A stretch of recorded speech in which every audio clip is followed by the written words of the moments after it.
بسم اللہ الرحمن الرحیم۔ السلام علیکم ورحمۃ اللہ۔ ناظرین، امید ہے کہ آپ سب خیریت سے ہوں گے۔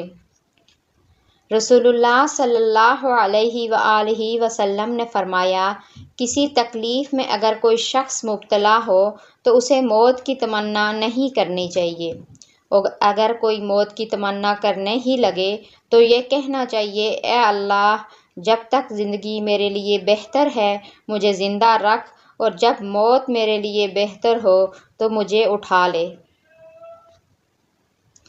رسول اللہ صلی اللہ علیہ وآلہ وسلم نے فرمایا، جب اللہ تعالیٰ مخلوق کو پیدا کر چکا تو اپنی کتاب لوح محفوظ میں جو اس کے پاس عرش پر موجود ہے اس نے لکھا کہ میری رحمت میرے غصے پر غالب ہے۔ سبحان اللہ۔ حدیث نبوی صلی اللہ علیہ وآلہ وسلم ہے، تم میں سے کوئی شخص ایماندار نہ ہوگا جب تک اپنے بھائی کے لیے وہ نہ چاہے جو اپنے نفس کے لیے چاہتا ہے۔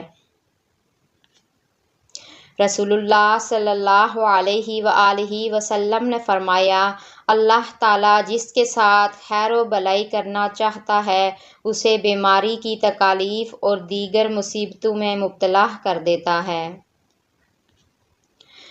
رسول اللہ صلی اللہ علیہ وآلہ وسلم نے فرمایا، مسلمان جب بھی کسی پریشانی، بیماری، رنج و ملال، تکلیف اور غم میں مبتلا ہو جاتا ہے، یہاں تک کہ اسے کوئی کانٹا بھی چبھ جائے تو اللہ اس سے اس کے گناہوں کا کفارہ بنا دیتا ہے۔ رسول اللہ صلی اللہ علیہ وآلہ وسلم نے ارشاد فرمایا، جو درجہ خاموشی کی وجہ سے انسانوں کو ملتا ہے وہ 60 برس کی نفل عبادت سے بہتر ہے۔ رسول اللہ صلی اللہ علیہ وآلہ وسلم نے ارشاد فرمایا، جس گھر میں قرآن پڑھا جاتا ہے وہ آسمان والوں کو ایسا دکھائی دیتا ہے جیسے کہ زمین والوں کو ستارے دکھائی دیتے ہیں۔ رسول اللہ صلی اللہ علیہ وآلہ وسلم نے ارشاد فرمایا، میں قیامت کے دن جنت کے دروازے پر آؤں گا اور دروازہ کھلواؤں گا۔ جنت کا دربان پوچھے گا، آپ کون ہیں؟ میں جواب دوں گا، محمد صلی اللہ علیہ وآلہ وسلم۔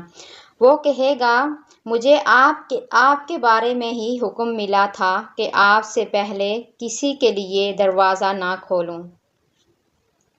جہنم کی آگ کن لوگوں کو چھو بھی نہیں سکے گی؟ حضرت جابر رضی اللہ تعالیٰ عنہ سے مروی ہے کہ رسول اللہ صلی اللہ علیہ وآلہ وسلم نے ارشاد فرمایا، جہنم کی آگ اس شخص کو چھو بھی نہیں سکے گی جس نے مجھے دیکھا ہے، یا اس شخص کو دیکھا ہے جس نے مجھے دیکھا ہے۔ رسول اللہ صلی اللہ علیہ وآلہ وسلم نے ارشاد فرمایا، بے شک اللہ تعالیٰ بندے کی اس ادا پر خوش ہوتا ہے کہ وہ کھانا کھائے تو اس پر اللہ تعالیٰ کی تعریف بیان کرے، یا پانی پیے تو اس پر اللہ تعالیٰ کی تعریف بیان کرے۔ حضور اکرم صلی اللہ علیہ وآلہ وسلم نے فرمایا، جو بھی مسلمان صبح اور شام 3 بار یہ کلمات کہے تو یقیناً اللہ تعالیٰ قیامت کے دن اس کو خوش فرما دیں گے۔ وہ کلمات یہ ہیں، رضیت باللہ ربا وبالاسلام دینا وبمحمد نبیا۔